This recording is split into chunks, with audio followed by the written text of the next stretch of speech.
और समुद्र का जो जल है उसको जलाते रहे। इसलिए समुद्र का जल असीमित नहीं रहता, सीमित रहता।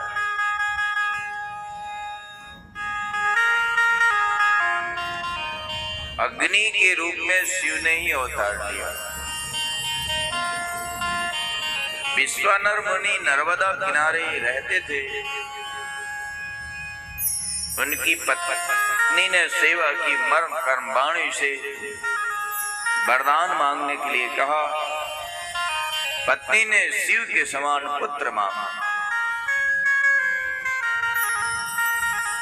शिव के समान पुत्र कौन देगा, शिव ही दे सकते हैं। इसलिए काशी चले गए मुनि। मणिकर्ण का घाट पर स्नान किया, सभी कुंडों में स्नान किया, सरों में स्नान किया। केशव देव आदि, केशव दंड नायक गण आदि का दर्शन किया उन्होंने और विचार किया पुत्र देने वाला कौन सा शिवलिंग है। तो उन्होंने वीरेश नामक शिवलिंग की आराधना प्रारंभ की। हजारों लोगों ने पुत्र प्राप्त किया उस शिवलिंग से। एक महीना तक उन्होंने एक बार भोजन किया, एक माह तक रात्रि भोजन किया, एक माह तक दूध पी करके रहे, एक महीना तक बिना मांगे जो मिल जाए ऐसा भोजन किया, एक महीना तक साग खाया, एक महीना तक मुट्ठी भर तिल का आहार किया, एक महीना तक पानी पी कर रहे, एक महीना तक पंचगव्य लिया, एक महीना तक चांद्रायण व्रत किया, एक महीना तक कुशाग्र जल पान किया, एक महीना तक वायु पी कर रहे। इस तरह से एक वर्ष उन्होंने तपस्या की, 12 महीने। जब 12वां महीना आया तो उस लिंग के अंदर ही भगवान शिव अष्टवर्ष बालक के रूप में प्रकट हो जाते हैं। बोलिए शंकर भगवान की जय हो। ऋषि ने स्तुति की शिव के दर्शन कर। कहीं कहीं आपने चित्र रूप में देखा होगा, शिवलिंग के अंदर बाल रूप में त्रिशूल लिए भगवान शिव खड़े हैं। ये इसी दृश्य को प्रदर्शित करता है। एकम ब्रह्ममेवाद्वितीयम् समस्तम सत्यम सत्यम नेह नानास्ति किंचित। आप अद्वितीय है, ब्रह्म है, एक है, सत्य स्वरूप है। आपके सिवा शिव संसार में कुछ भी नहीं। स्तुति से भगवान शिव प्रसन्न हुए और वरदान मांगने के लिए कहा।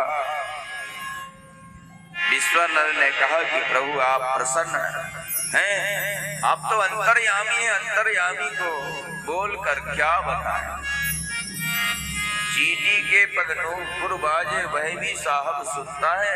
कबीरदास जी ने कहा चींटी कितना छोटा जंतु, उसका चरण कितना छोटा, और उसमें नूपुर बनाया जाए और उसकी ध्वनि कितनी छोटी होगी,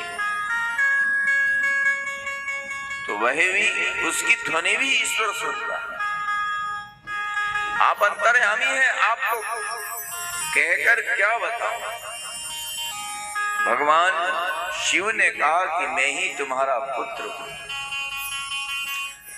प्रातः काल उठ करके वीरे शिवलिंग का पूजन करके तुम्हारे द्वारा जो अष्टक है इसका कोई भी पाठ करेगा 1 वर्ष तक तो उसको संतान की प्राप्ति होगी। यह भगवान का वचन है। तो संतान चाहे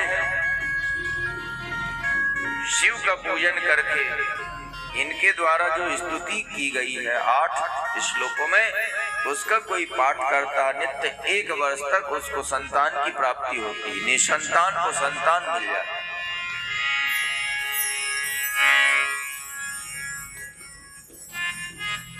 शर्त यही है कि नियम से हम लोग कुछ दिन नियम का पालन करते हैं और फिर छोड़ देते हैं। कुछ दिन कथा सुनी, कहीं सत्संग सुना, नियम पकड़ लिया और मनोकामना पूरी नहीं हुई, कुछ फल नहीं मिला तो छोड़ देते, हटाओ।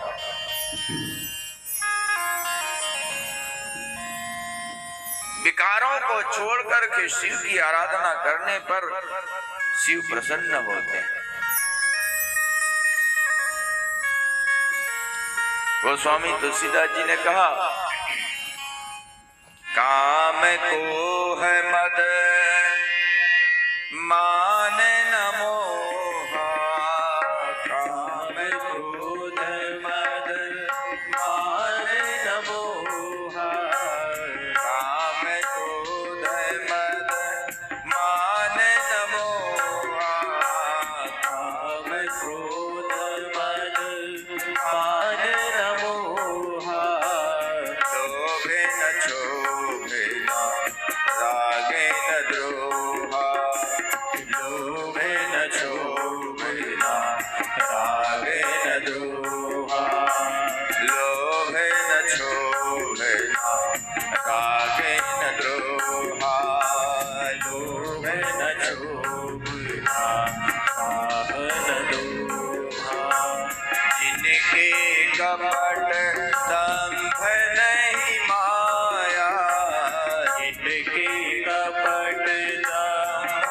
नहीं माया, जिनके कपट दंभ नहीं माया, जिनके कपट दंभ नहीं माया, इनके हृदय बसहु रघुराया, इनके हृदय बसहु रघुराया, इनके हृदय बसहु रघुराया, इनके हृदय बसहु रघुराया।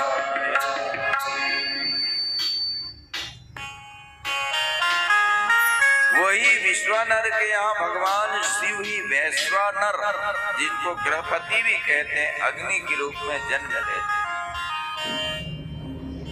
कुछ दिन के बाद नारद जी आए और हस्तरेखा देखकर कहा कि 12वें माह में अग्नि से भय है बालक, मृत्यु हो सकती। 1 वर्ष के बाद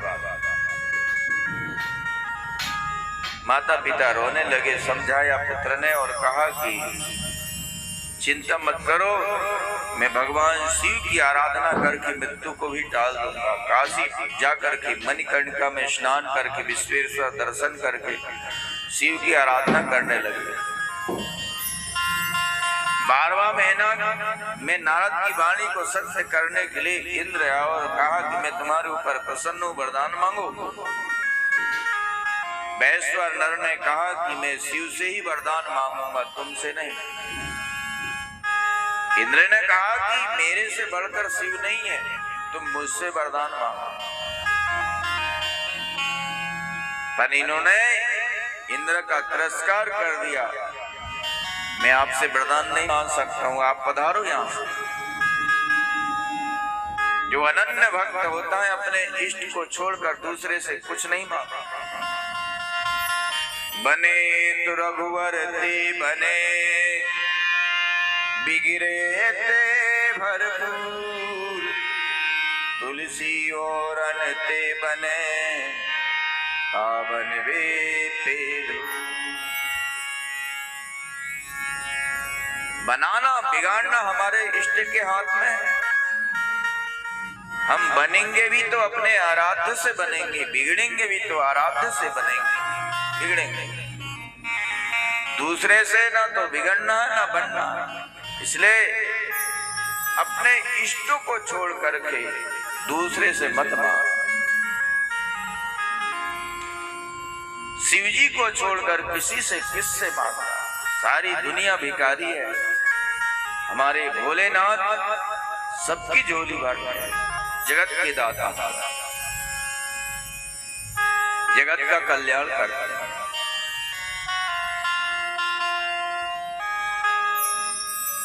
जैसे ही इंद्र का तिरस्कार किया, इंद्र क्रोधित हो गए और उन्होंने हाथ में वज्र लेकर के चमकाया।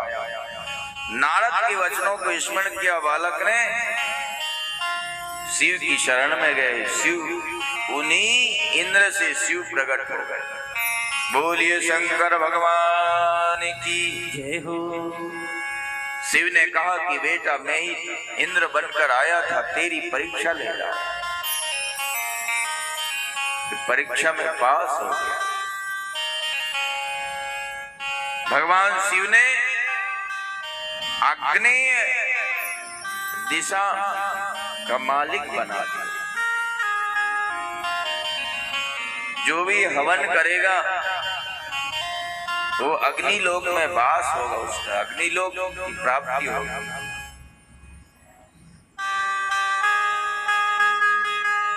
मृत शव के लिए जो अग्नि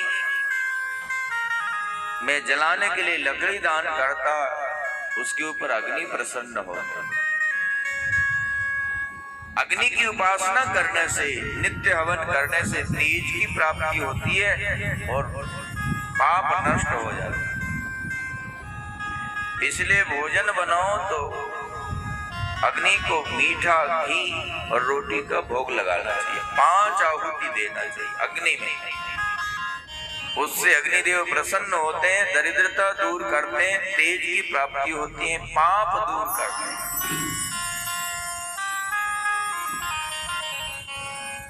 यक्षेश्वर अवतार भगवान शिव का